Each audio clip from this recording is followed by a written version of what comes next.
Okay.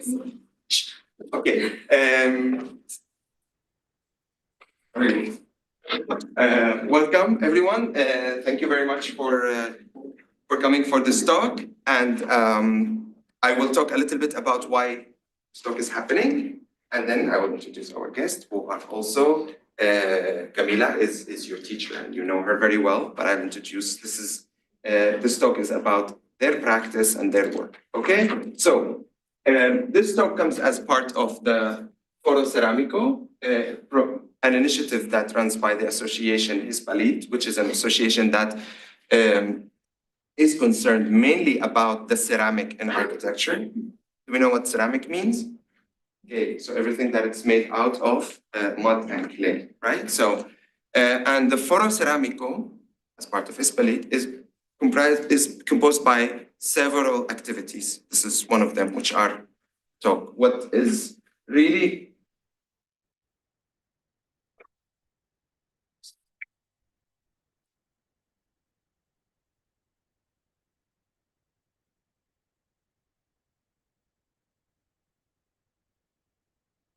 okay, so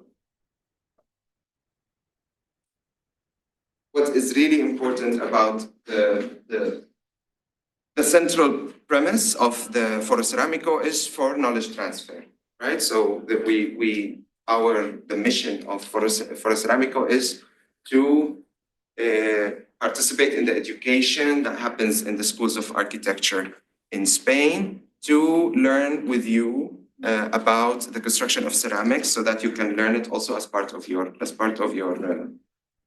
education. And it comprises by several initiatives. One of them is the local and national competition, which is part by some of the courses that run in Spain, but you can also participate in it. Reach out to me if you want to.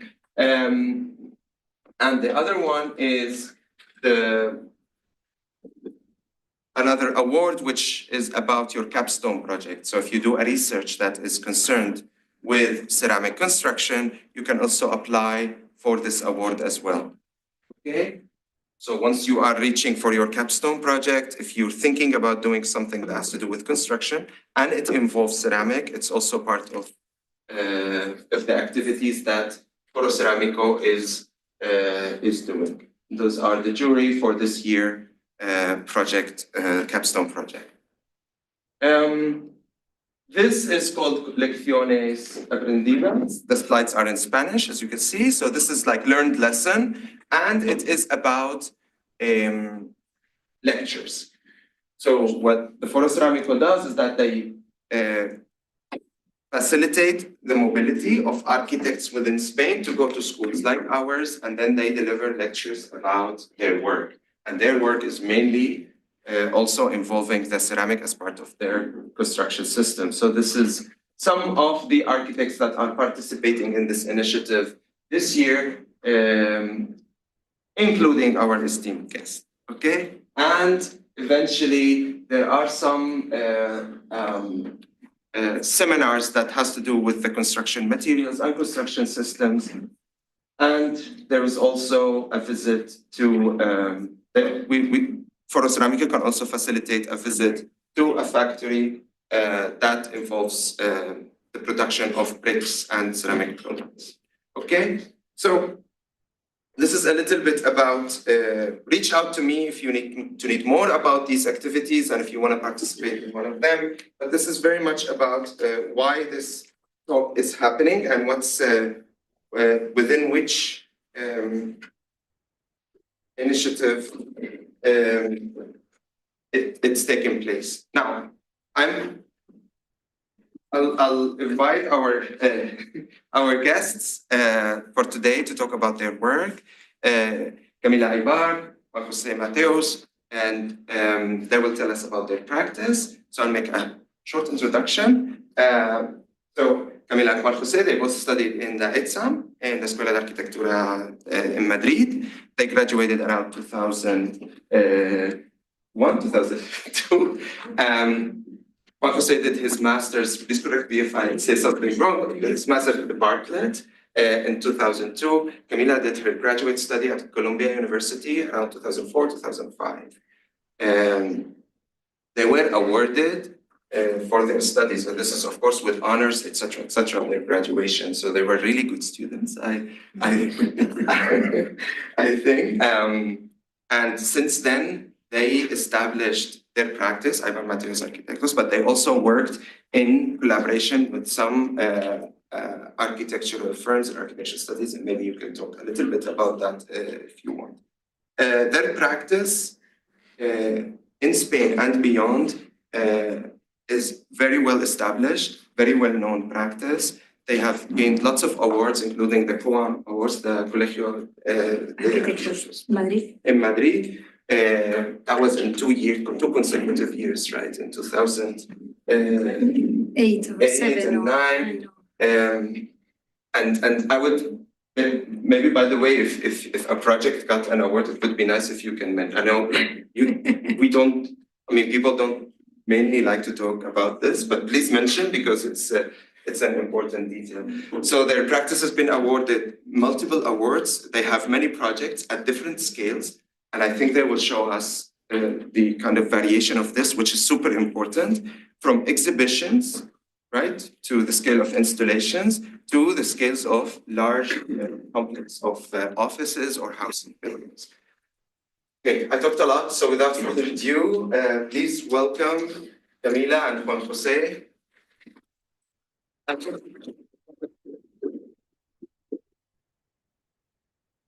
Thanks, Wesley. Thanks, everyone. Thanks for the nice presentation.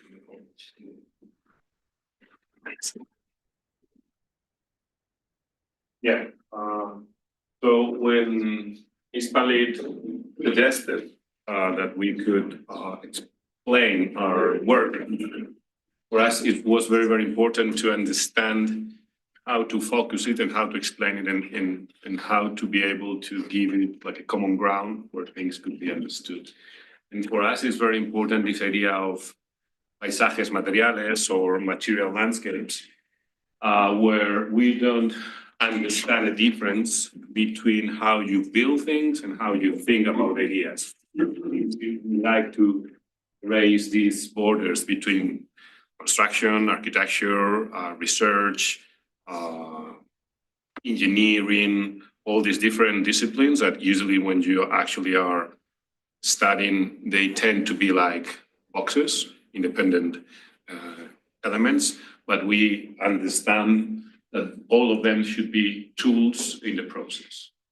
And for us, it's also interesting to highlight this idea of you see something, say something. We are trying always to look in places that usually shouldn't be like the standard places where architecture happens. But for us, probably the best opportunities happen when things are not expected. So when architecture is not so much a guest, but another element of the landscape in this case. What we're going to do is to explain briefly like several projects. Camila took out one project that I wanted to explain very briefly, but I think she did because you know it. Because they saw it, I explained to them. The first and smaller project we did first. And it's like a very small pavilion that is temporary as well. It's made out of glass, okay? But I think it's relevant in the context of the project you're going to see. I'm sorry. Okay, but that's okay. So what we are going to see now is like a quick explanation of some projects, and then we would go deeper in some other projects linked with ceramic materials and basically with reuse of buildings of different. Maybe this first part of we want to explain you like, I mean, I'm your teacher, so for me it's difficult to explain my work here because I talk about yours all the time, okay, not about money, okay, so. But what I've been trying to do is to be didactic, okay? So you can understand something that you can learn. So the first part, we are going to talk about a lot of projects really quickly, but they are in between some kind of boxes, so they are trying to say something. So the first ones, for example, we were trying to make cities, okay? So how do you do cities, big bunches or big pieces of the city? So in this one, for example, it was a competition that we didn't build, that we won. Sometimes ago, it was the first big competition, and it was to create a huge place, a neighborhood, huge. So we have to create a system. It was not a building, it was a system. How you can colonize a huge space with buildings that they have to be not the same thing. They're not the same building, but they need to be the same system all the time, okay? So we were creating this kind of generic city where you can define and you can introduce different programs, different topographies, different everything, for being able to develop the whole thing, okay, creating cities. So we won this competition. The whole competition actually happened in Spain. Then we entered in Guadalajara, it's northeast of Madrid. And in this place, there were 2,500 units. And we made a project for 2,500 units and won it for 800, I think. So that's why Camila is talking about systems. So a lot of times when you're dealing with big scale projects, you have to be able to deal with tools that help you to deal with this complexity, because otherwise there is no way. Okay, what you are seeing here, each one of these elements is how we apply the rules we've been talking before. Okay, one of the main rules we'll see throughout the work is this idea of defining things without drawing a clear border. Okay, for example, as Anthony Gondi does with the human body in a lot of different versions. In this one, it was a competition that we won, and we are building a building. This is a huge island in a block. How do you say that? Manzana. I don't know how to say. Yeah, because it has a specific meaning. A block. It's not a block exactly, because it doesn't have to be a block. It's an area. It can be dealt in different ways. You can build a block or you can build different things. Yes. Actually, what we did here is to open to break the block.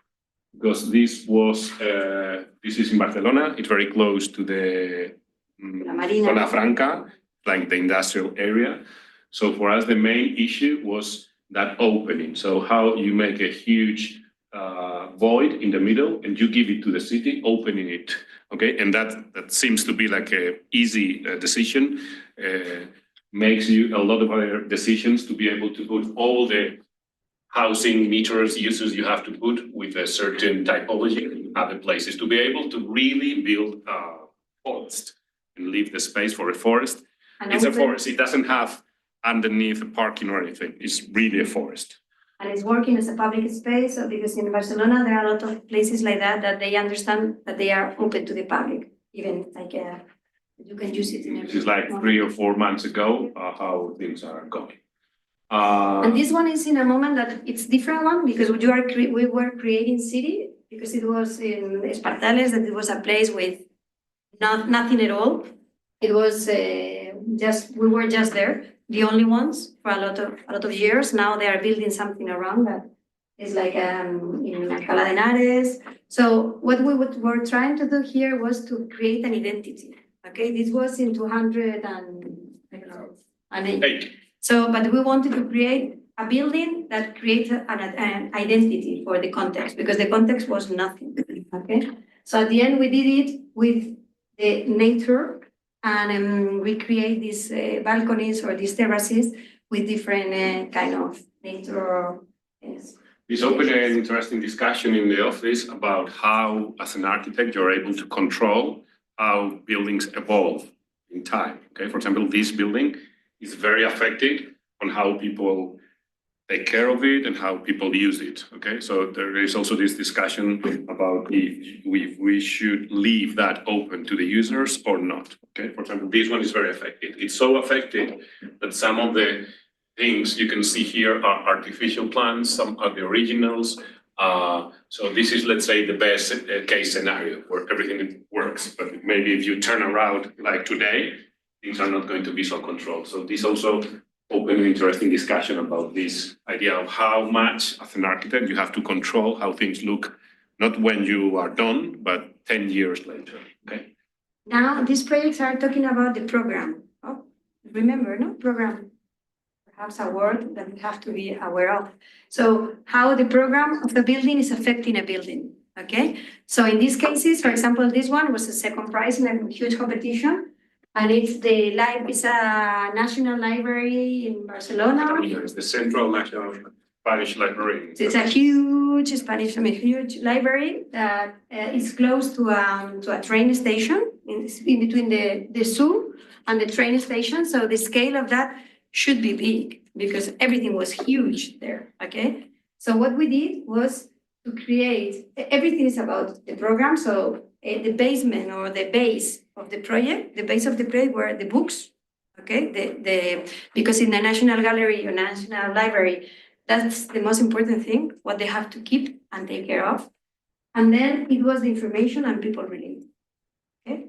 And also this triggered afterwards an interesting conversation about, we'll see in our library later, about how the information works today. So if the information actually should be present, should be a volume, should be solid, or should be something that is not there, is digital. Okay. Of course, this one was a lot of years ago, so in that moment, we were not in such a digital. Yeah, but it opened that discussion, and here you can see this idea of the closed space, the common space of the library, and the semi-open spaces, and how the geometry helped to deal with that. This was another kind of approach where we were working in high tea. If you take, you are looking carefully, we're also talking about money. And that's because that's what we do the whole single day, dealing with someone else's money. Okay. So in this case, for example, the money was erected into one of the poorest countries in the earth. Okay, Haiti, the poorest country in the whole of American continent. Okay. So for us, it was a very interesting approach on how you deal with, as an architect, in a place where resources are completely different from what you are dealing. Actually, at that moment, we were working quite a lot in Switzerland and Haiti. So the difference, as you can imagine, were huge. Okay. So for us, one of the, and also it's important what the building is supposed to be for. In this case, it was the INEPA headquarters. The INEPA is the public company in Haiti that deals with drinkable water. There is no drinkable water, so you cannot open the tap and drink. Okay, so all that infrastructure has like central offices. So this was this bit. So for us, an interesting approach was trying to understand how this culture of IT and water, and understanding water as a treasure and as a element of culture. And we found this Prefet Dufault painter was a very interesting painter on dealing how water could be built in different levels, different landscapes. Okay, so our response to that, to a very pragmatic approach, was how you can build with water. So we make these huge tanks where drinkable water is held. So we were dealing at the same time with, and those were the elements that supported the building. Those were the vertical pillars of it. You also have huge seismic activity, hurricanes. Okay, so the building should be something that would stand between all these catastrophes. Okay, so these big elements would at the same time build what the project is about, dealing with water, and at the same time support it, not only in terms of image, but in terms of real. That wasn't built because of course, huge complexity, dealing with civil wars and all that kind of complex scenario. This is when we talk about competitions, we can talk about that later, but I don't know if sadly, but architects probably we are the only professionals that we work without being paid. So if you ask a doctor, a lawyer, something, what would you do here? Normally you pay them, okay? We architects are asked continuously, what would you do here? Okay, and so that's what the competition is about. It's a very broad system, okay? But in Spain, luckily we have an interesting public system of competition. This wasn't a public one, this was a private one. They invited us to build a tower close to Barcelona in Hospitalet. And for us, it was very interesting or very important try to galvanize how the project is built and how it looks and how it feels. And so what we did, we took the structure and we make the structure the facade. So you don't find a difference between how the project is supported. Nobody is going to dare to discuss you a pillar or a column or how a pillar works. Nobody. Everybody is going to discuss you a window or a facade or, okay? So this idea of how you're able to crystallize a project and minimize how much people can afterwards talk you how to deal with things was the main thing here. And the structure in this case, what it does, it keeps this, if you understand how a cantilever works through the wind, in the lower parts you have the biggest structural efforts, and as you go up, it gets weaker. Okay? So the structure responds to that, and basically that's what the building looks like, and the building organizes itself. Okay? This is made, on the other hand, it's a very interesting building method because it's concrete, but it's concrete that is not welded, it's screwed on site. Okay, so it's pre-casted concrete. Okay, all the structure and all the facade, and that system basically creates the building. This was an entry for. We just had Osaka exhibition in Japan, 2025. This was our entry for 2015, and that exhibition was in Milan. And the main theme of the exhibition was food. So what we did is how you can build Spain with food, basically this idea of, and we came back to these genius paintings where different moments of the year are expressed with different fruits and different vegetables, and how this is able to build, in this case, a figure. So we try to build at the same time the whole country with food, pre-casted, pre-grown food that was grown, was supposed to be grown in Spain before, and then being able to withstand 6 months. This architecture, it's all the design, all the construction process, all the money, it's for 6 months. Afterwards, everything gets dismantled and gets back. Okay, so this idea of how food also gets this evolution with time was also interesting for us. Yes, Wesam before said we were good students. Yeah, we were young. So if you are under 40, you're able to enter this competition. Is European. If you are a qualified architect and under 40, you're able to enter this competition. It's an interesting competition that takes place all throughout Europe, okay, also in Spain. And it's an interesting opportunity for thinking about how the cities can evolve, okay? So in this case, it's Switzerland, and a huge part of a small city. Yeah, I was looking for some drawings where we were trying to explain how this city works. So, for example, I saw a very interesting graphic the other day. So how many cities of more than 1 million do you have in Europe? And depending on the area, for example, Switzerland, Germany, you have very small amounts of big cities. You have medium cities, a lot of them. Okay? So this is a case where medium cities, they get together. Okay, and they create like a community. Okay, so one of these communities has this huge industrial area that has been abandoned because the production of these machines went back to India or to China or wherever. So basically it was empty. Okay, so how we are able to reuse this huge amount of building volume and space, and how we are able to use it not only today, but also in the future. Okay, so the project is about how we are able to, in different phases. Here, again, we were trying to draw time. So how throughout the years, this space could again regain this idea of vitality and activity with the insertion of this tissue of small elements and technology that could help to reuse the building. The existing buildings. This is a library. It's close to Barcelona. It's Gelida. The city is called Gelida. And it's not only a library, it's also an archive, and most important, a plaza, public plaza.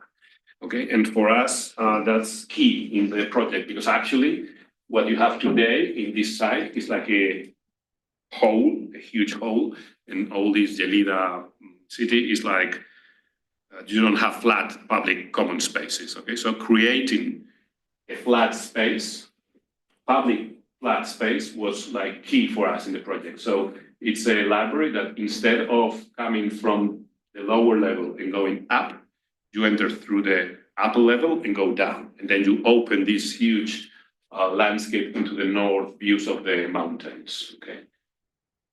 This big space related with the landscape. It's built, it's going to be built, it's not started yet on site, it's a concrete structure that makes all the containing walls, and then the rest of the structure is made out of structural wood.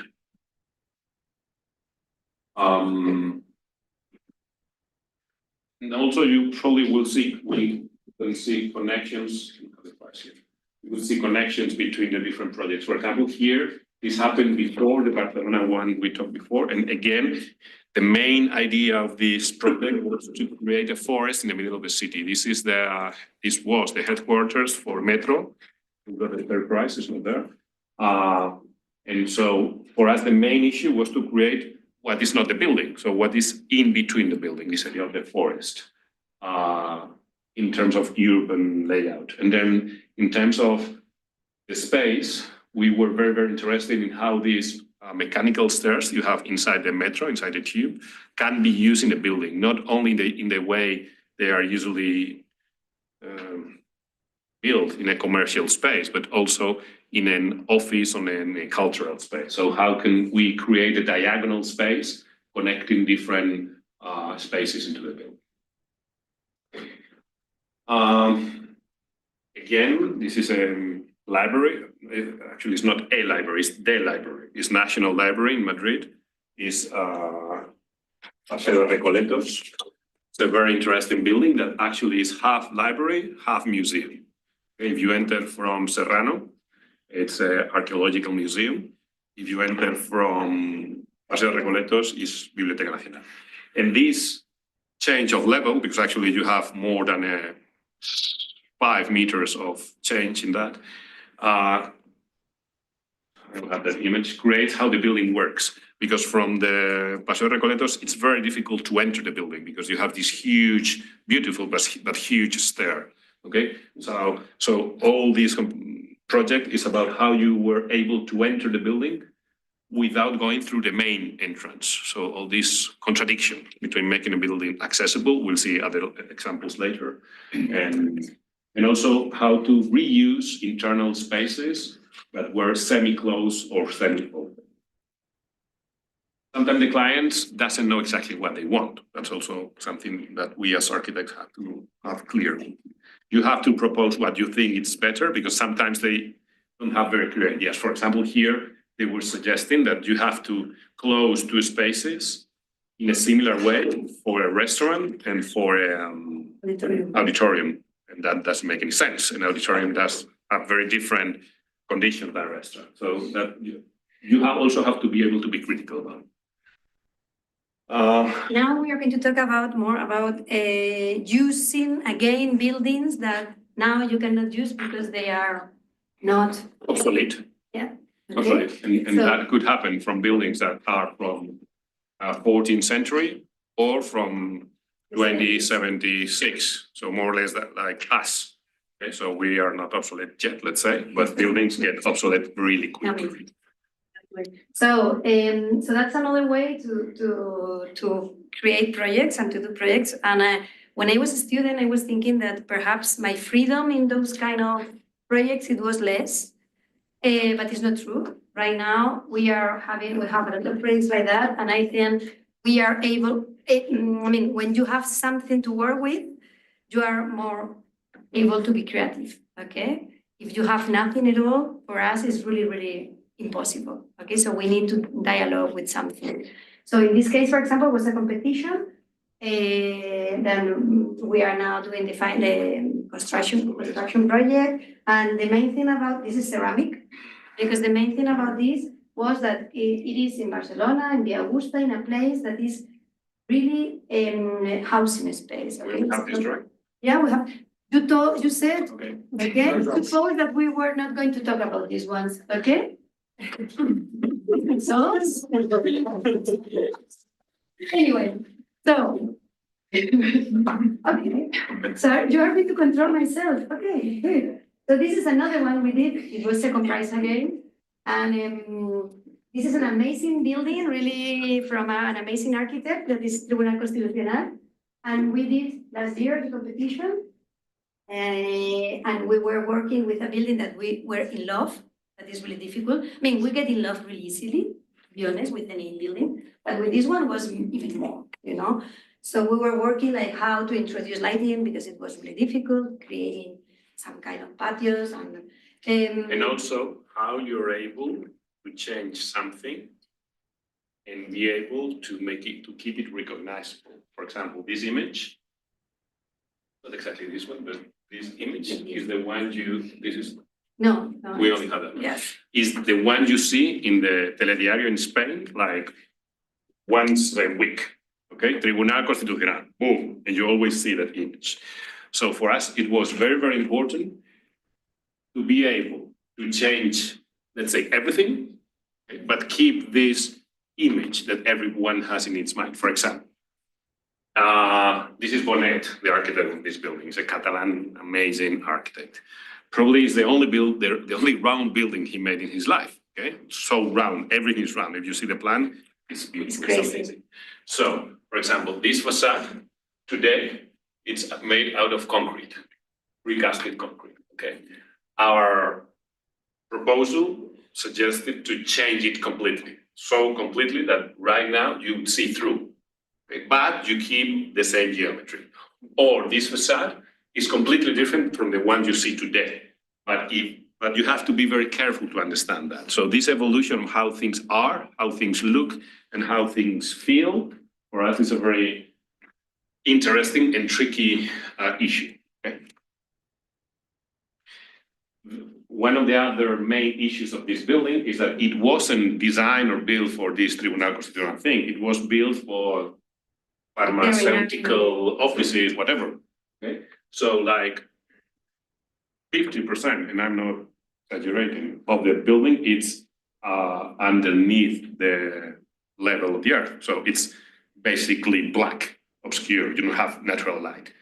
So for us, it was very, very important how we were able to recover all these spaces with this patio, this kind of geometry, combining it with existing geometry. So this space exists, but it's completely different because you don't have these openings and you don't have these opportunities of working there. Okay. So yes, now we are going to explain. Slightly slower. I'm yes. sorry. Again, as Camila was saying, this idea of how buildings get obsolete, actually it's very, very, it's not just for us, it's everywhere in the cities, and you can have different attitudes to that. For us, this was an amazing opportunity in Paseo de la Castellana, one of the main streets in the city, on how to reuse, reinterpret, and reconfigure a building. This building was made in 1978 by Aymeric. It was a Chilean Spanish architect engineer. And one of the most interesting issues has to do with the structure, because the whole thing is hanging.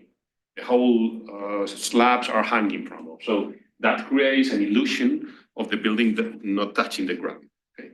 So for us, this idea of the limits, again, as we were saying before, and how you're able to understand how a building works, how big it is, what is the scale of it, was critical. Okay, and here, if you look at this building, our proposal was trying to blur how big the building is. The building pretends to be a tower. It's roughly a tower. It's 9 floors, but with this idea of the motto of the project was un acto en 10 variaciones. Exactly how to say that in English, but it has to do with music and it has to do with rhythm. So how you're able to, with 10, if you look at the elevation later.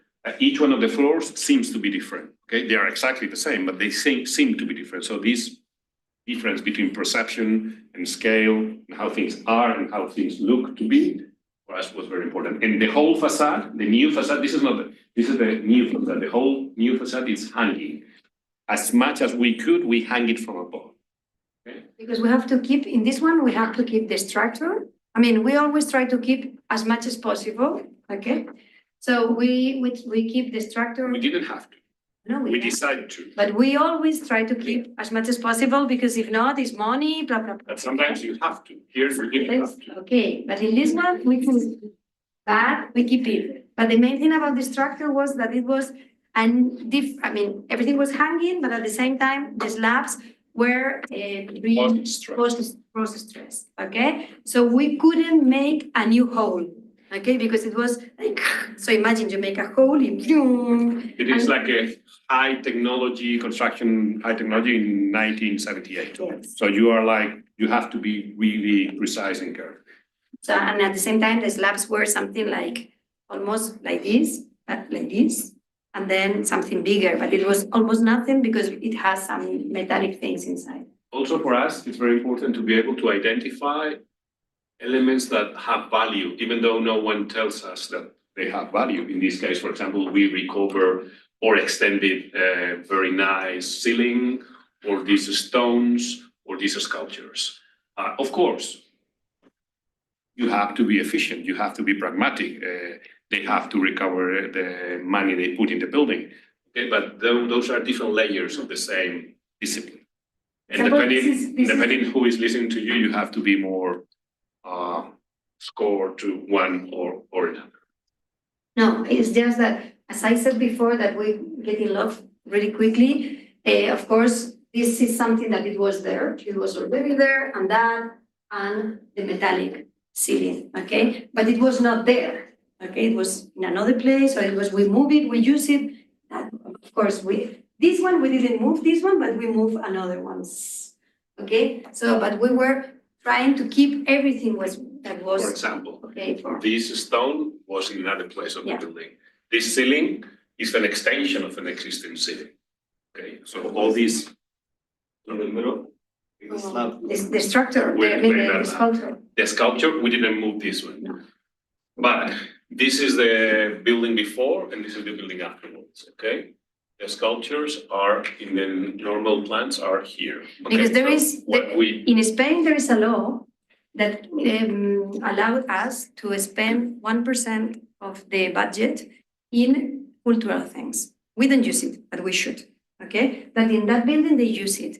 So they have one sculpture in each floor. This sculpture in It each was floor is amazing. here, okay, except ground floor, but we keep it here. Yeah, we moved them because it was too big. The whole of all the slabs, it was too big. So what moved we it. achieved was to go again with the idea of the power, the central core, the efficiency, okay, but at the same time being able of like again achieving this transparency. So you have like a huge 40 meters building, and you look, that is Serrano, and you can see from Serrano into Castellana, okay? Today, everybody likes, not everybody, but everybody wants to have a closed space to work, but actually what we propose is exactly the opposite thing, to make it as open as possible, and we get it in the majority of the thing. So when the building gets to the ground floor, what we proposed was we have to make like a balance of square footage of the whole building. And as Camila said, we couldn't make holes in the standard floors, but we could make them in this lower floor. So we take that advantage of that, let's say, obligation to create a new double height space, putting light into a very dark space. And at the same time, reusing this idea of hanging stuff. We hang like a stair that gives you access to this space. And this is what we were talking about. Like this is the model of the sculptures, okay, to explain all of them at the same time as a section, okay? So this one, we keep it in the same place, but the other ones, we move them, okay? That they are how we have to do an amazing engineering thing to move it, okay? Because they create those structures or these sculptures, they create it in the floor, just in that place. They do it there and then put it like that. We made and we hired a sculptor. It's still alive. It's José Luis Fernández. He's the one that makes the sculptures for Goya. And He does amazing things as well. But Yeah. the most famous thing. and we hired him to make another sculpture. I think we can see it here. And here you can understand this idea of abstraction. So you don't actually, with the light inside, you can see it a little bit more, but you don't really see how high or how tall is the building. This is his. This is Enrique Sala and José Luis Fernández. He was our partner here, and we were visiting like the new sculpture model made out of clay. We'll talk about clay later. Okay, this is the presence of this building that is like hanging, and here it's better way to really not understand what is the scale of the building. Everything is like very light and hanging. Okay, we will later in other projects discuss this idea of glass as well, but here we thought this was the most clear, interesting way to do this. This is a competition. It's well, right now it's a project that we are developing. It's for an archive. Archive is the name? No, it's an historic archive, an historic archive, and it's a building that is it's I don't know how to say big, but anyway, it's a really protected. It's listed. It's project because it's in Pontevedra, and this is the city of Pontevedra. This is the center of that. Okay, that's where it's coming from. You know, so the wall is around, and it's one of the. I mean, when you go there, it's the most important building, the cathedral or the church, and this building that is not in use. San Francisco. It's the convento. So this is the church, the convento, and here is our project, and our project is linked with the church, but it's not the church. Okay, but it's the same building. So this is the result of our project. So this is how it would look after our project happens. Okay. Of course, in this kind of projects, you cannot touch the facade. You can be very careful, clean it, reconfigure some. You can change the windows, being very precise with what material you can use. But actually, in the exterior of the building, you cannot do much. So you have to be very, very precise. In the roof here, I don't know if we have the image of it, but this roof is a completely new roof. Actually, all the structure is completely new because this archive use is very, very demanding in terms of structure, for example. And in a standard building, you would have like machinery and stuff here. Here we have everything, but you cannot see it. Okay, and we recover this idea of the main patio that actually today has disappeared. And these drawings actually are from student of this university. Yeah. Okay, because for us was very, very important to be precise about what has value and what we thought it had value. Okay, so being able to express that for us was very, very important. And then the main discussion in this project was how you enter this building and how you enter, again, as in Biblioteca Nacional, without going through the huge Baroque stair. Beautiful, but you cannot enter through a stair to a public building. And even it's important to understand that this building has 3 entrances at different levels, okay? Because the streets are like in different levels all around. So at the end, it was like just changing the entrance. It was the easiest way. Another interesting contradiction of the building is that an archive doesn't need windows. They don't want windows, okay? But the whole building is full of windows. And at the same time, an archive doesn't want water. So you cannot put it underground, or you cannot put it touching. Different entries, different things. Yes. Okay? So for us, it was clear that we have to do is people, public space, and documents. Okay, so you could do like the other way around. Thing. Yeah. So this idea of how you deal with different uses, trying to be very, very clear on how things work, try to be very clear on how. Because here, for example, what you cannot allow to enter are insects. insects cannot get into the building. So you have to be really, really careful because insects eat paper. Okay, and here that's what they are protecting. Okay. And we created this. We didn't excavate under the existing building. We could, but we didn't want to. And we proposed to create this new volume, that is this one, but underneath the patio, not underneath the existing building. And we made all this drawing, that is like a big drawing, to explain that we were taking out these 5 stairs, okay? Because that was protected. But for us, it seems to be ridiculous to say, okay, you have to explain that I'm taking out 5 steps. But for us, it was very, very important.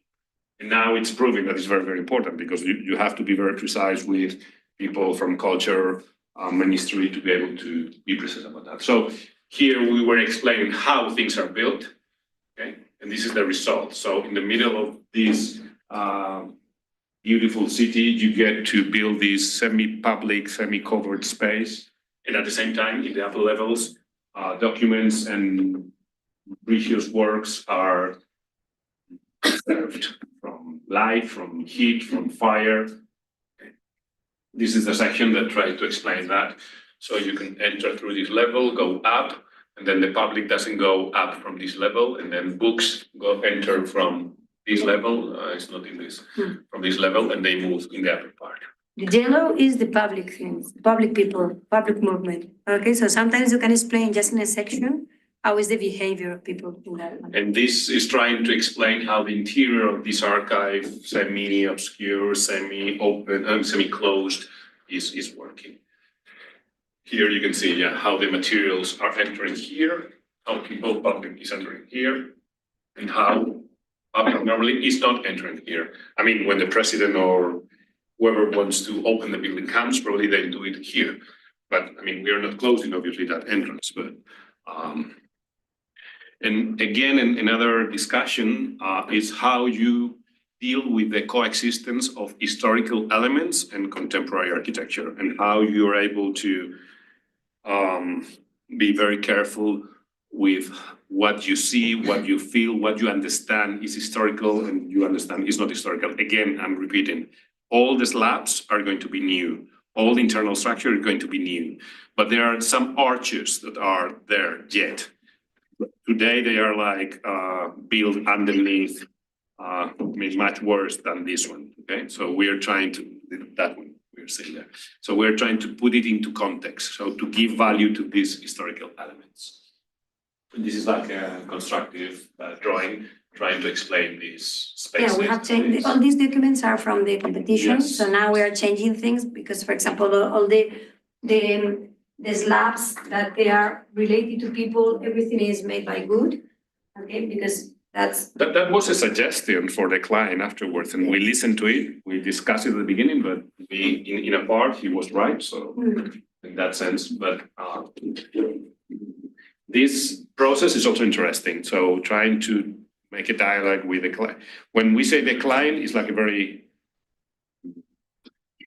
multiple thing, because the client, it can be composed by a lot of different people with different interests, but listening to the client in that sense. Also in the housing project, the client is the final owner of the house, but not only the one that hires you. And for us, that's interesting. This is another competition we won and we built and we just finished. That is a preserved building that's in Paseo La Castellana. And in this one, it's another opportunity where we couldn't touch the facade, but we have to build 4 or 5 stories underground, okay? So, and at the same time, we have to increase 20% of the building, but without being seen. No, but that's our decision. Well, yeah. Our proposal. You have to increase it 20%, but we didn't want to see Our it. proposal Okay? was cómo crecer sin que lo parezca. How to grow without making it visible. Other options, other entries were making like statement of the growth of the building. So they were showing it. They were saying, okay, this is a new building and we are growing. This is an image from the competition. And actually the image is just a photograph of the existing building, being careful about the lighting, the windows, and that's it, and cleaning it a little bit. That's what our main statement. So we want to keep it as it is. But if you go right now, if you go there, it's like that. Yeah, I think we have. No one is able to say if we change everything or not. So again, the idea of how you order spaces, how you're able to transform things, keeping, or at least in finding a way of collaborating, a way of being together, a symbiosis, let's say, with existing architecture, the existing elements. It is very important for us.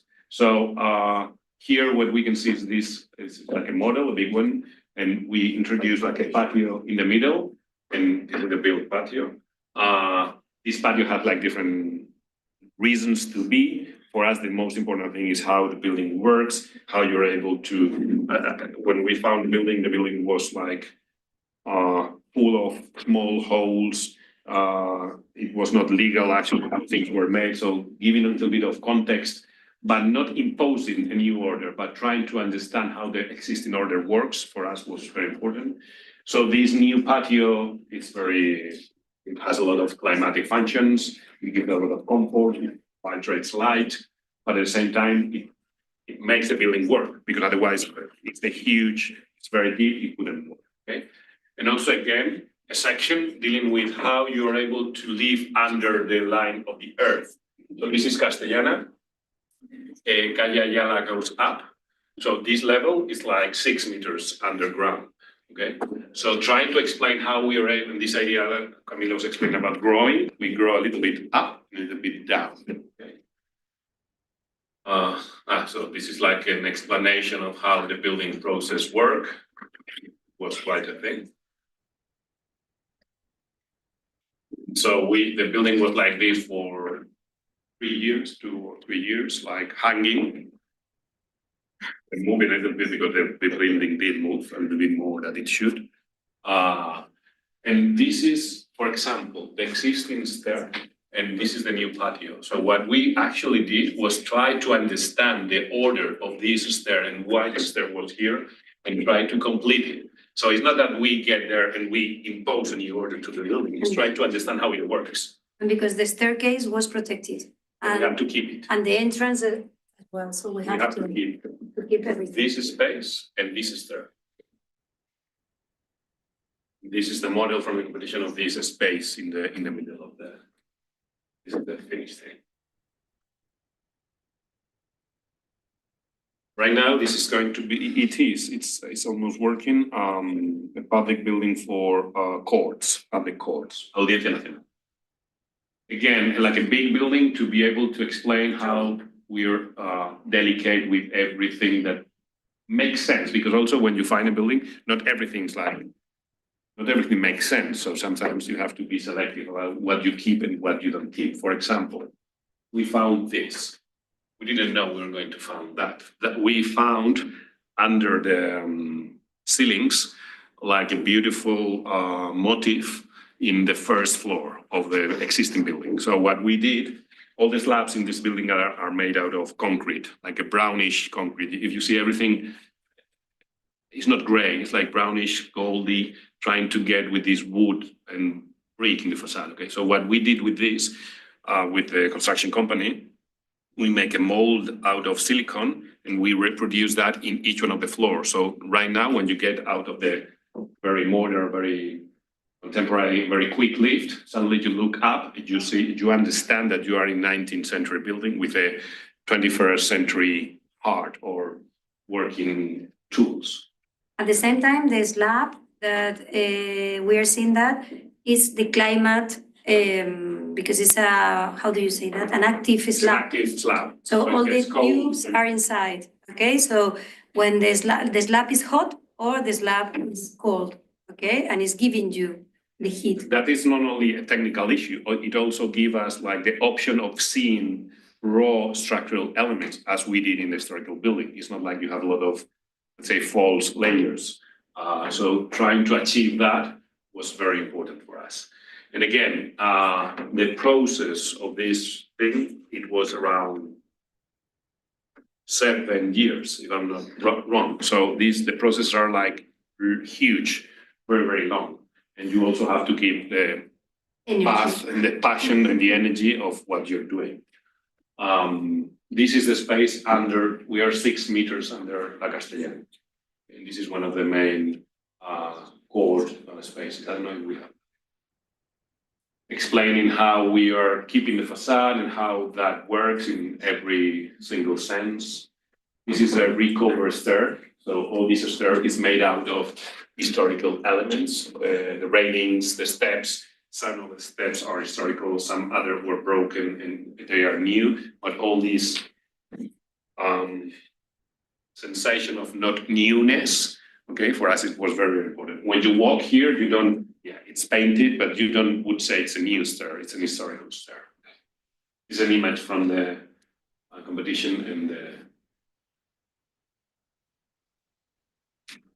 this is how the building was, let's say. This is how it is now. So how you are, of course, we could not change the windows, we could not change the height of the things. So everything is adapted to that and how you transform those spaces. And again, this is stair, the construction. And this is a final, yes, almost final image of how the building looks like some months ago. Okay, so the building has changed completely inside, has grown like 20%.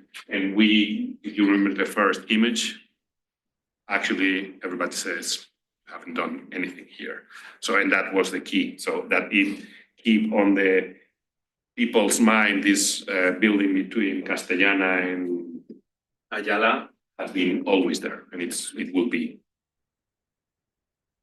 Okay, yes, this is almost fine. I feel where we have 2 projects more and that's it. Okay, this one, it's a different one because it was a competition. We are building this building and it is a hospital in Ciudad Real, okay, in Castilla, that is like Spain is Castilla, you should say, okay, it could be Castilla-La Mancha, Castilla-León, okay, but Castilla is a really like flat area, really clay area, It's interesting if you try to learn about Spanish history. Yes, El Quijote is from Castilla, okay? It's the most Spanish thing, is Castilla, okay? So what we found And so it wasn't the hospital, the hospital of a huge amount, of a big city. Big, for them, medium size. For them, it's a big city because everything is full. It's a big building.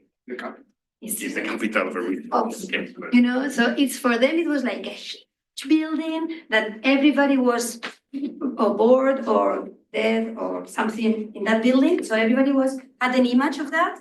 Okay, so it was important for them. But one politic in one moment just decided to build another huge hospital far away. Okay, so this building was closed. You know, like someone one day they just closed the building. For almost 20 years. Yes, but they left everything. Okay, like beds, machines, everything. Records. Almost the people, but almost record everything. Medical records. Yes. So it was closed for 20 years. It was so close that it was used for a post-apocalyptic scenes. If you see it. The hospital is this one. Yeah. It was really scary. Yeah. So we won the competition. But we didn't have too much money for building this, okay? Because it's a huge one, so everything is really expensive because it's a lot of meters. You have a lot of everything, yes. But everything it cannot be very expensive. It has to be really cheap, but with a lot of square meters, okay? So every decision that you have to do, it has to be really precise. And for us, this is a very important image because this is Ciudad Real, and if you try to understand how the landscape works, you have a city, you have a big river, and basically the rest of it is like a flat, reddish landscape. Okay? So for us, it was like clear that we had to build with that material. And with this landscape, very, very horizontal, very, very abstract, and almost with no end. Okay? Of course, we are love of the material. We've been trying to use it or using it for a lot of time, but here we understood it was a very, very clear opportunity. Okay? By the way, this was before the Barcelona project. So also projects like link one to the other. You learn things from once and you can apply them to other in a different way. So from the hospital, it's like the tallest building in the city. You can see the Guadiana River. You can see this horizontal landscape, and you can see the cathedral of Santa María del Prado in Ciudad Real. So what we proposed was to basically keep this huge volume, but completely transform its presence, its, of course, way of working. A hospital is a very secluded, closed building where this kind of office building has to be very, very open. Okay, so we wrapped the whole thing in a new layer of ceramic. We keep the existing facade. That's very, very important. In this case, the values of the building are not about historical values, are about embedded carbon, about energy, about concrete. That if you take that building down and you have to build it again, it's not only about money, it's about all these values and these energy issues that today we're talking about them so much. Okay. At the same time, for the people in Ciudad Real, is really important. So for them, keep it like an element. So basically, our proposal had these three elements: this new ceramic skin. Well, in terms of volumes, we had some extractions to connect this with the landscape, and also they were asking even for a growing, an extension of the building in the future. Finally, that hasn't been built, at least yet. So this was like the expression of this horizontal abstract landscape applied into the building, and at the same time with these huge openings. No? This idea of Mata Clara, of taking out like chunks of buildings and looking into places. Like when we are talking about the system and how to break a system, okay, the system has to be really clear, but at the same time, you need to break it in some points to stress it and to intensify it. Okay, so this is what we did here. And then so the interior is quite simple, quite straightforward, trying to open it as much as possible and try to keep as much as a structure as we can. All these are like images or videos of what we've been doing, like processes of building processes in the project. This building, this space exists right now. I don't know if we have photographs. This is the idea of overlooking, that's the cathedral, for example. And this is also very important for us. So it's the way of understanding that a building is not something that you design, and this is connecting maybe with the idea of Alcalá, we were saying before, as how buildings are used, how buildings change throughout time. So for us, the way of explaining how our projects or design could evolve throughout time is like important. It's very, very deep. It's around 20 meters. A hospital has to be like that. An office building, normally not. So the way we transform it and how we organize people working, archives and lifts and all these kind of different uses was critical.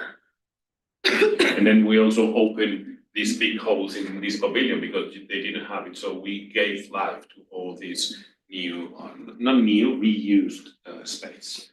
Okay. And this is like and also an important issue that we did. You were talking about bodies. We didn't found bodies, but what we found was in a hospital, people walking enter through one level, and people, let's say, not walking anymore, go out through another level. Okay, so dead bodies go out from a different level. So we took the whole building and lower it, and we lowered the access one level. So we gain one complete floor of use because we didn't need that elevated access anymore. So this used to be the basement of the building, and right now it's the entrance. Okay. We found something very, very interesting. These drawings are from the competition, but this is also from the competition because we went to the archive of Ciudad Real, and there you could find the original, these are the details from the original building. So we had like a knowledge of how you could deal with existing materials, not only in terms of values of the material, but in terms of reusing materials. Okay, this is from some months ago. of how this new skin and new structure and all these openings are happening, okay? And also for us, this idea of we've been going deeper into the idea of the ceramic on how you use it. This is we designed this kind of piece, and we went quite deep into how things are built. So very, very interesting. We're doing this with a Spanish company. It's from Toledo. It's called Fabemac. And the way they deal with ceramic, the technology they use, and the possibilities they open, it's like amazing in terms of how you can deal with the material. Because one of the main issues of the ceramic is that they are discrete pieces, so they have for us working with a shadow, these pieces could be seen as infinite. They are not. When they extrude it, it could be infinite, but they could broke. So that was for us very important. This was like a mock-up of where we were designing the texture, the color, the final. Yeah, here you can see that the pieces that we were seeing before, it was this. So we need to have, for one big piece, is 3 pieces. Okay, so the joints. But you don't see the joint, and then in the horizontal one, you don't see the geometry. Remember that the geometry is important for architects? So you see like a continuous horizontal element, reddish, when you get closer, like reproducing the section of the whole thing.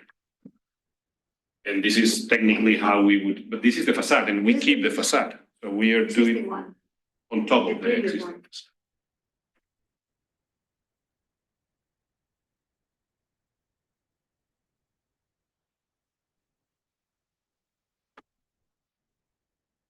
Already like the image. Then like the Yeah, because the shaders are very important here, because the different orientations, we've been able to achieve a shade that moves, and it is like the same present as the. This is also interesting video where you can see how this prefabricated thing gets built. So it could be built in different ways, but for us, it was important to try to push it and try to achieve this, not, let's say, brick by brick thing. Okay.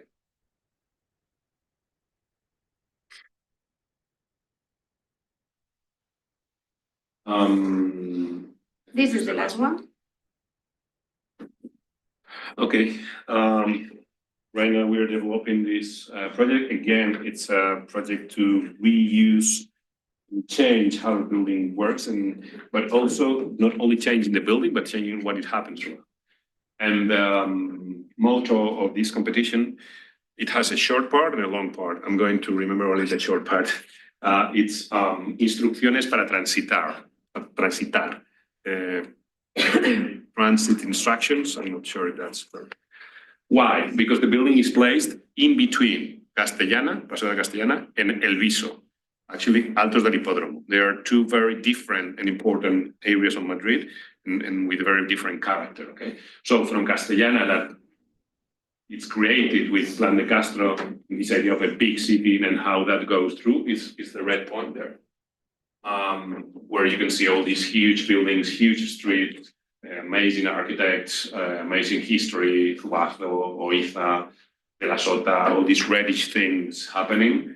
Okay, and our buildings are these 2. Actually, there are 2 buildings that would become 1.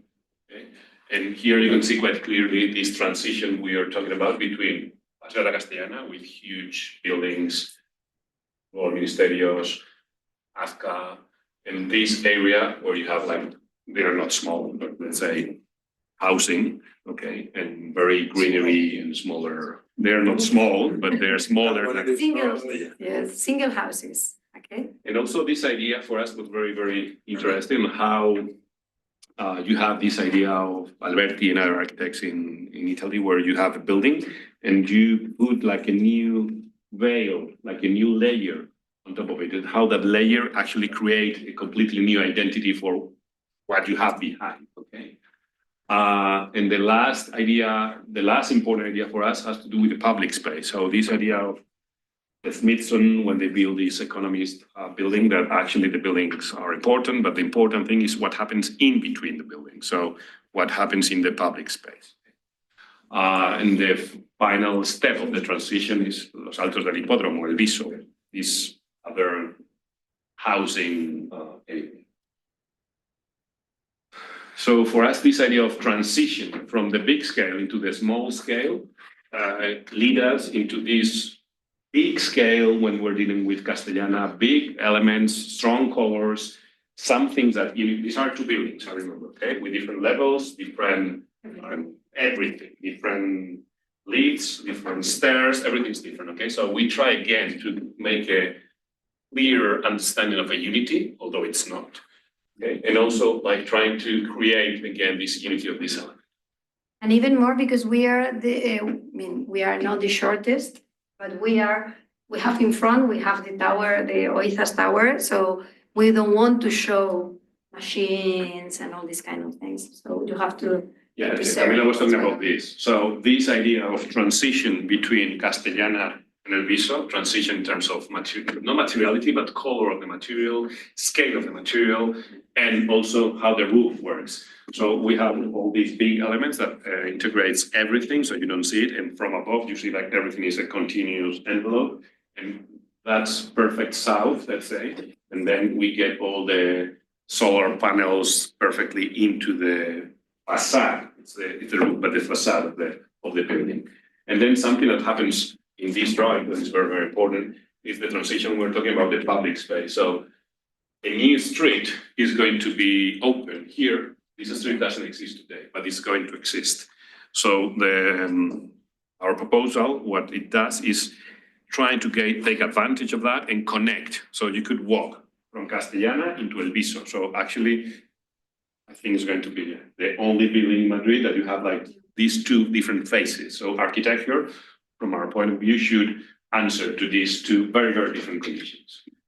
Okay, so this is a model where you can see this idea of connecting, and then you have the abstraction of the and facade. changing of the scale of the facade. As we were working in Castellana 44, that we were changing the perspective of the stories, of how many stories.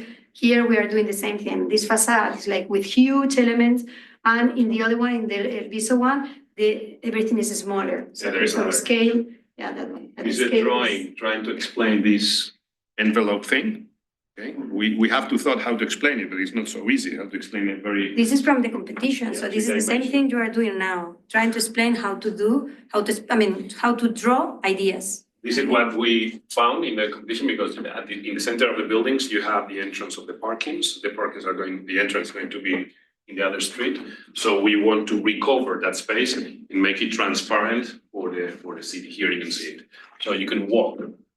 They have different levels, but you can walk from one into the other, and also you can have the access into the new lifts, and the parkings are going to have the entrance in the other street. It's a very deep building, so we reorganize all patios and things, and we have like wells of light into the middle of the building. And also this idea of creating a landscape that is usable and that can change throughout the use and the life of the building. Of this, it's not public, but it could be public. For us, it's public. We don't have a door. We will discuss that. Yes. Yeah. There is not a door or a controlling. Yeah, the door is going to be open all the day, and Be open. we will discuss that. And how you explain this idea. It's not only to have the idea or to name it. Naming is also important, but how you explain it. Or for example, when you make a section, how you explain that you're dealing with regulations. That line, for example, is talking about regulations. This hatch is talking about continuity. This very simple drawing is trying to compare historical windows, let's say, with shutters, windows, balconies, and brick, with this contemporary facade where we have like a protection. This is the red facade you've seen is a west facade in Madrid. The same facade, the same orientation as Castellana 44, and is in Madrid. West in summer is really very, very strong. So you have to be very careful when facing west. So all this facade is trying to protect from this facade. And this is the connection and the continuity with the street in El Viso. Again, how these spaces could be used. The more depth, the more flexibility you have. So we are defending always deep buildings, at least in Spain, the south of Europe, because we think they make sense. And this is the interior of the building and how we reconfigure everything. This is the, let's say, normal or type floor plan and how things are reconfigured to make two buildings work as one. And the office space overlooking Castellana, but at the same time protecting yourself from harsh west. And this here is very delicate, the change in color. It gets deeper when you go back. This is a section. This is like trying to be precise about how the sun works. We made like 2 models for the second phase competition, trying to explain how these elements work, how the interior space would work, and how this, the roof and the facade are pretty much the same. They're completely different in terms of how they are built, but the geometry are the same. And we create this space underneath the new roof, overlooking south and, west and east. We're going to have both ends. And this is like the big element that creates this illusion of unity in the building. Thank you.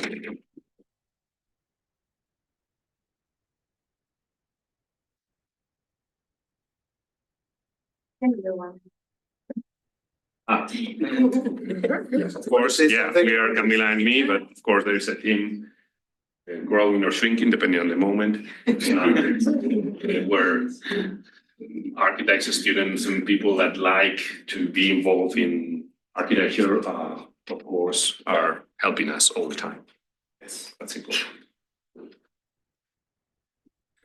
Thank you so much for this masterclass on interventions and architecture and materiality and solutions. It was super nice to see this because you work a lot with existing conditions. It's part and normally the preconceived kind of ideas about this is that all projects, they have kind of a similar problem, but from your presentation, it's obvious that diversity of the problems and the solutions that you can apply with the use of existing building changes a lot from sites to maybe sometimes you want to change how it interacts with the site. Other times you're just keeping it as it is and you're working in the inside. Other times you're just doing something in between.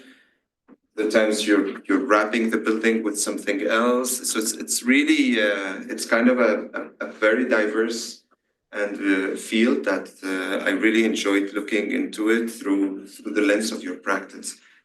Okay, I will leave the questions to the students. I think it's better to start with your questions. So, oh wow, okay, good. Okay, Muhammad, we'll start with you. What projects from the ones we saw and probably we didn't see that you guys are the most proud of? I think we are happy to say that there is none. What we haven't done yet. Yes, it's always the last one. Because it's like there is not just like boxes, isolated boxes. You're learning from one thing from one to another one to another one. So perhaps the first one, the one that I didn't show you because I showed you last semester, the glass one, is really we love it because it's like the first one, you know, like oh. But the one that now we are really involved is these ones. Well, what project taught you the most, maybe? What? Taught you the most, like. It depends. For example, we didn't show you what we do with housing, public housing. We do a lot of public housing, just a little. But it's amazing when you just go there. There is nothing at all, nothing. And even most of the time it's in a place that there is nothing, you know.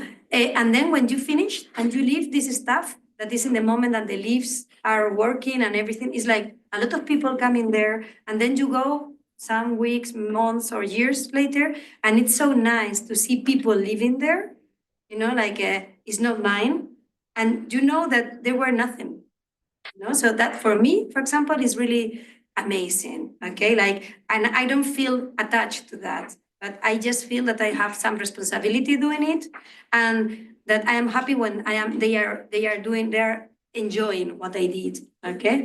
Also, I think we showed some projects we won and we are building or designing and not building, but there are other projects that we haven't won, and there are other projects that we didn't get in the prize, and you also learn a lot from them. From where not always because you were not right, let's say, it can be as well, but also from the process of trying to understand something and try to understand how other people understand your work. Okay? Because at the end of the day, that's why I said we are always dealing with someone else's money. Okay, so someone is taking decisions about your work all the time. Okay? You have a lot of power to take decisions, but someone is always taking decisions. So those decisions can be supportive or not. So also about the opportunities that were not supportive, try to understand why, try to understand what happened, try to understand what you did better or worst. For me, it's also important. And as Camila said, I like the word practice because it's like a thing you don't stop, okay? Or at least we understand it that way. So each one of the project supports and helps to understand how the practice works. I have two questions. So what project that you worked on was the most challenging, like in terms of the whole workflow and why, and then what did you do to resolve it in the end? And then also I had a question on the building. I think it was Castellano 44, the one with like all the glass and you were trying to kind of blend it in. How did you deal with like the sun exposure and like making sure that the building inside didn't overheat? Because I know that's like a big problem now, and Yeah, sometimes they say don't try to design a glass facade, but it does look so good. So how were you able to like we fix didn't talk that? about the facade at all, about the geometry of the facade, because that building has two different geometries. Okay. One geometry that is for north and south, and another one that is for east and west. Okay, so the building is reacting in a really different way from each of the facades. Okay, so in Spain, in Madrid, in that place, for west and east, you need to have something like this. Okay, but for south, it's okay with this. Okay, so at the end, it's like I have this, or this. Okay, it depends on where it's coming from. So we did just that. We did a building with this or Yes, this. but at the same time, when you say like this, Yes, it cannot be opaque. of course. So the precision in the definition of these layers of glass, transparency, protection of the sun, double layering, all these issues were critical to, for example, we've learned that we have to put in our project like mock-ups. And when we say mock-ups, we mean mock-ups. So a part of the building built. And sometimes, and that's the first thing we say every single job we start, okay? Because we are all very clever, we know how things work, we draw everything, we make renders and everything, but then everything has to be put in place, everything has to be more precise about how it works. So for example, being precise about what kind of glass you use, thicknesses, transparencies, all these issues were critical to be able to achieve a comfortable interior where sun can hit and everyone is happy, okay? So all this process has to do with learning, also working with people that know more than you about stuff. I mean, of course, we know about glasses, about facades, about hanging structures, but of course, there is people more specialized in each one of those things. But for us, the important thing is that we are able to establish a dialogue with them. So you have to be able to work with the people that is going to help you, okay? It's not just you or us or even our team. It's a bigger issue.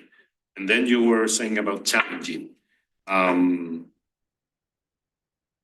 I would answer something similar to your colleague. All of them have different challenges and different moments. And for us, each one is like a small step into something we'll do somewhere or in the future.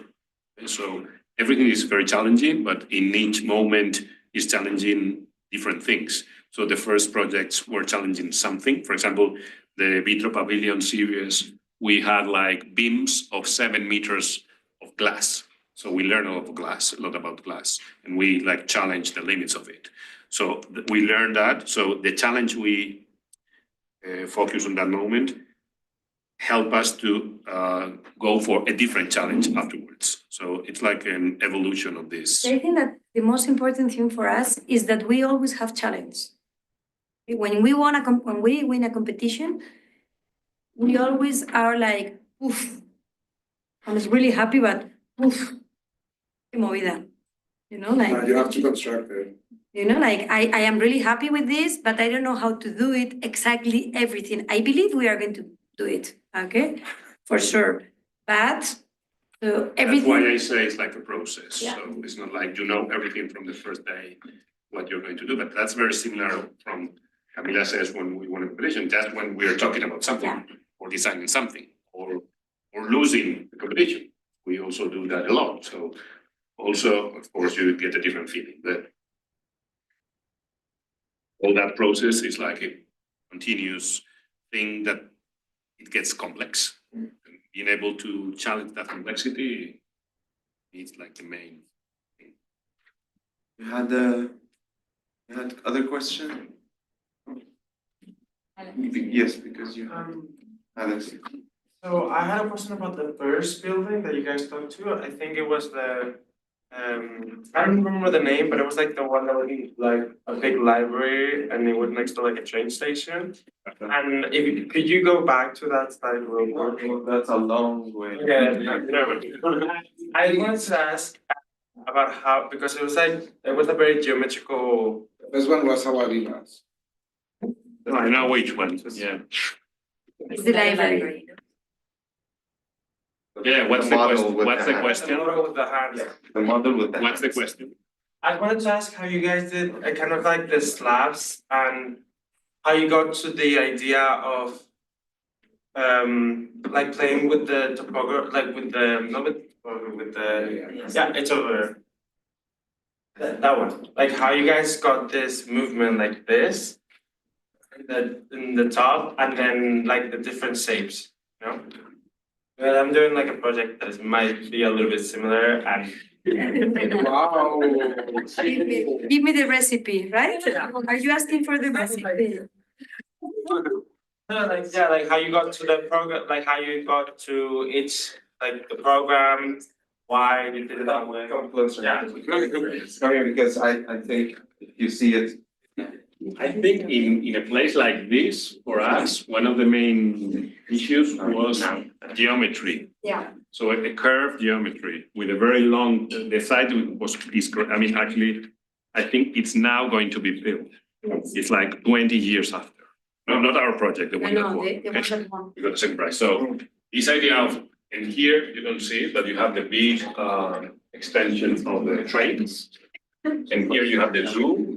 So all these crazy geometry doing things, we try to rationalize it and to have like a control of how it works in plan. And that suddenly happened also in section.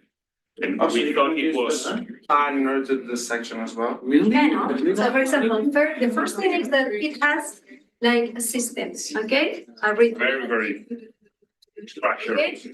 With the other one, Yeah. okay, and the structural system. Then there is some elements that are dark and opaque, okay? Here, why? Because I have a wall, I have a rail, I have a rail station, so I don't want to see that side. I want to see in the other one that's a That's garbage. south. The library has to open to the The north. north, because the library cannot go North. south. Okay? And then all these things are, because this is an entrance, so I need a bigger space. It's an entrance, I need a bigger space. Okay? And then in section, it's something similar. It's like, for example, in the close-up, like you guys have like this in Yes. here, that's kind of like a pro, like Por aquí, it's okay. inside. So that's why that's like, kind of like. Yeah, but at the same time, we're creating a topography. That topography is like it's a section as well. Okay, it's like this and it's like this. Yeah. Okay? Okay, two more.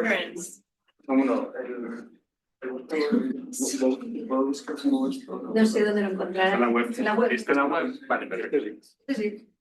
Alex, And just quickly, you mentioned one of your projects in Tahiti, like, or at least like a proposal. IT.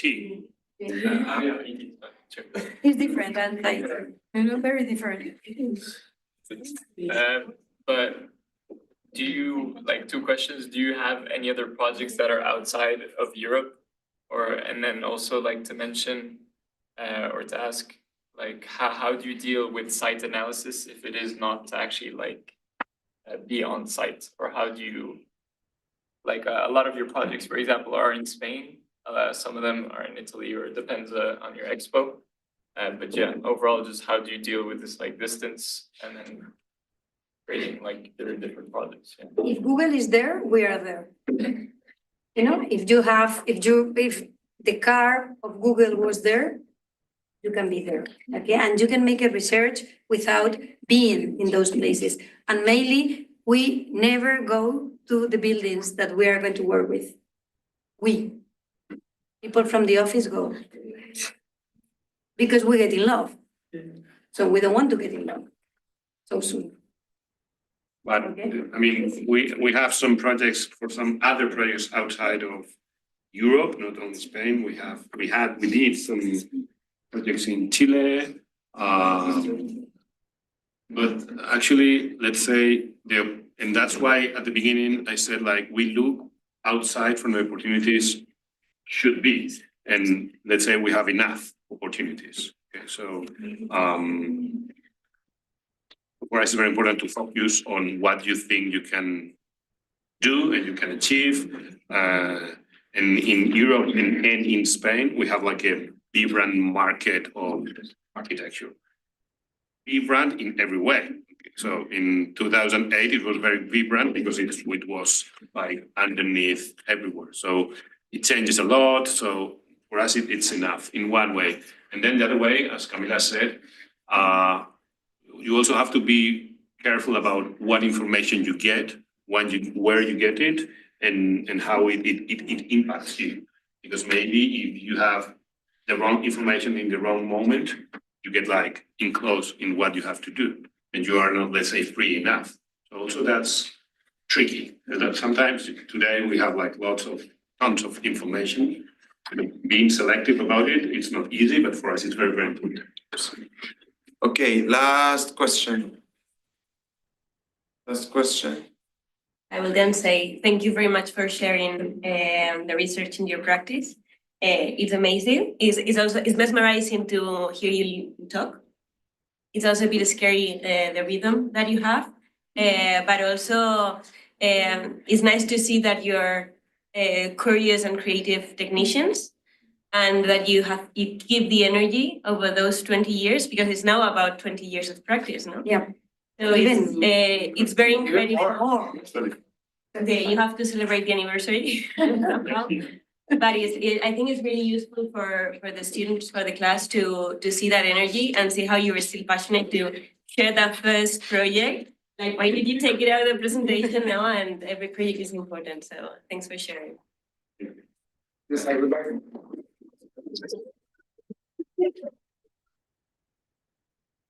But you are super nervous because this year was second to the last day, and before the final review, we are going to find and finish on time today. We're going not to stay more time, you know. So be quick when your presentations today. No, I think that you made you're making history in Paseo And I got a lot of questions. First of all, in my opinion, we studied together in the same school. And something that is still there is that you are creating a super tectonical city. And for me, this is still a pity because we are still in the same mood. I don't know why, but I could recognize in your process because you have the lucky. Well, I think it's super lucky because you were always working in the pair side of Castellana. So you have the same conditions, almost Recoletos and Castellana, there's a change in isolation, but it's almost the same, okay? But for example, now I recognize Corrales, Banco, that you have Banco Pastor that is close to your building, because your building is making a perfect pair with this one. Okay, so and you know, for a lot of years, because you don't know nothing, you know, so there's no problem. You don't know where's Castellana and anything like that, but they are making history of architecture of Madrid. So you can feel that you research about Miguel Fisar project again to make this large building. You are working this plot neighborhood to Alas y Casariego, and you see the Acepello building of the insurance building again, and you make the same thing in Castellana 108 and 106. So, but for me, it's just a provocation for next competitions. When we are going to get free from this tectonic nightmare, you know? Yes, you know, I understood everything, but for example, I prefer your decisions than Castellana 96 that Javier García Germán made for this quarter, because I don't understand if you're having the same isolation conditions, you are closing and defending the users and keeps opening at all. So you understand, so when we are going to stop or moving forward, you know, I don't know if this is our, I'm saying that because we are teachers here. That's So- maybe with we need a drink to. No, it's not a drink, it's not a drink. Because here, when we can say other students move forward, when we can find really the freedom to say, fuck off tectonics, fuck off of this shit. Is this the technical code? Or what is that it is, you know, pushing up to be like Miguel Fisar 60 years ago, or Monet, or do you understand what I'm saying? I've told you so Because many you're super times. righteous, you're super righteous. You understand what I'm You saying? know that I told you so many times, we are all people in the way that we are like the classic ones. We are a couple of architects that we study together, we work together, we live together, and we do buildings. I know that sometimes building buildings is something that is not on fashion. No, because you said No, something. but we are it's the really same old, thing- It's the same old thing. fashioned. There's a gay, fantastic, traditional phrase that it is, what about the guy the other day? It's the same, but different. No, it's like that. You're running into the Castellana, you know, buildings, and you can see that it's the same. I think it's in concept of the scale, you know, the conditions that open in the second street, you know. But no, I'm struggling because I left my building 25 years ago, and I'm seeing new buildings that they're 25 years ago idolized or thought. So it's in your hands, it's your responsibility. Yeah, but in a way, I would say, In Barcelona, you are making different stuff. it's very important, and I said that at the beginning, that for us to understand who is we, and how you're going to understand us. And we are actually, even though you said we are almost the same, we are always trying to challenge it, okay? But the point is how much you challenge. Okay? So, for example,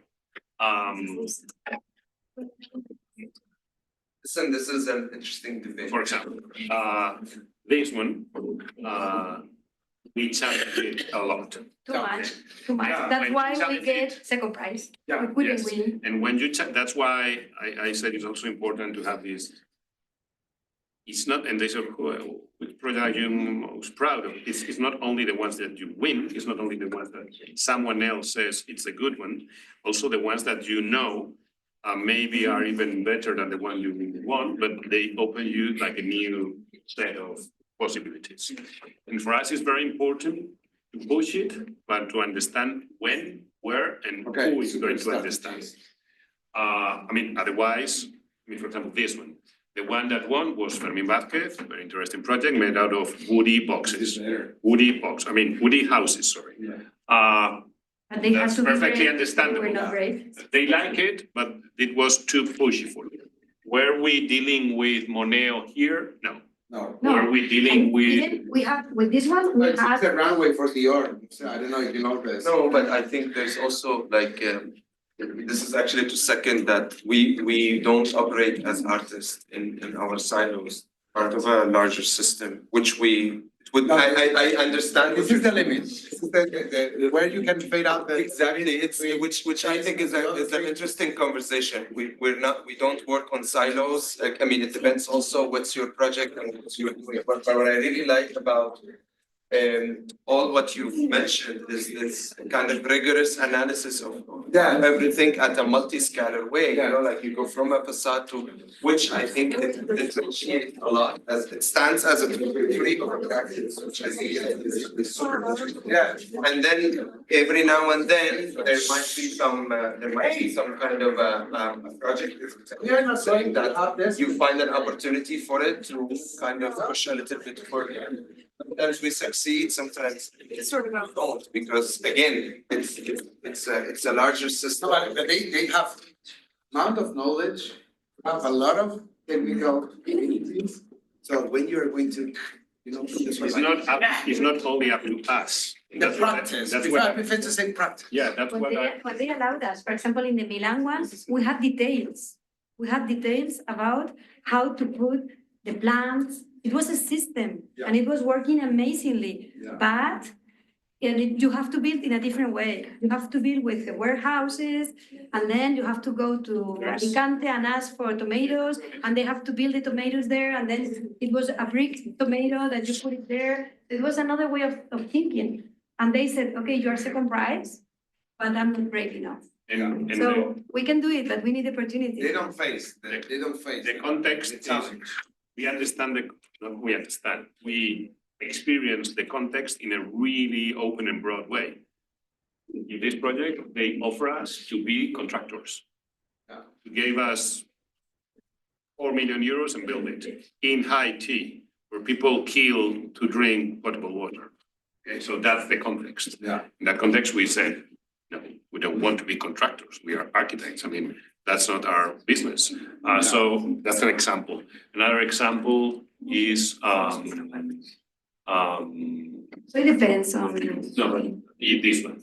Okay, here there is a whole bunch of. I mean, of course, it was a competition. It was a very rare and strange competition because it was a public one, but we got invited because there was a national security whatever. Okay, so the top architects and we got second. But again, you know and you understand the, let's say, weight of the institution and what you can do and what you cannot do.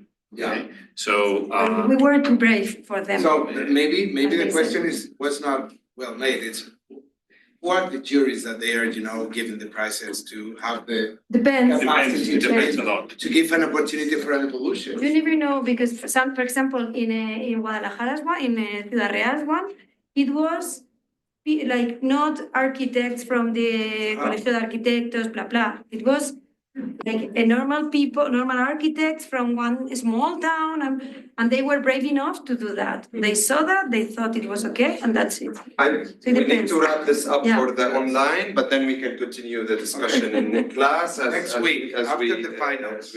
But thank you very much for your presentation.